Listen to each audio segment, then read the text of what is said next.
Hello everybody, I'm Greg Stock. I'm the CEO of Thibodaux Regional Health System. This morning I'd like to provide a brief update on what we call Phase 2 of the Wellness Center. I'm standing on the 5th floor of the existing Wellness Center, 252,000 square feet, $80 million facility that has serviced literally thousands and thousands of people since its opening about 4 years ago. Now we're ready to complete Phase 2. Phase 2, as many people know, I think, but I'll reiterate, consists of 12 sand volleyball or beach volleyball courts, 12 tennis courts, a turf playing field that's marked for soccer and football, and an 8-lane track. And there's some other things that go with that.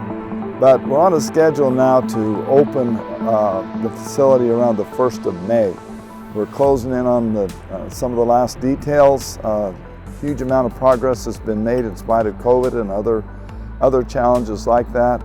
We're very proud of the direction we're going. Proud meaning that our purpose is to serve these communities around here in a way that helps improve the health and welfare of the people that live here. That's our purpose.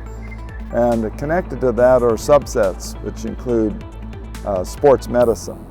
So we've brought an innovative way of helping the athletes in the area be more successful through our diet, nutrition programs, for our workouts that are specific to the sport, and through the opportunities that they have just to have first-class facilities to work with.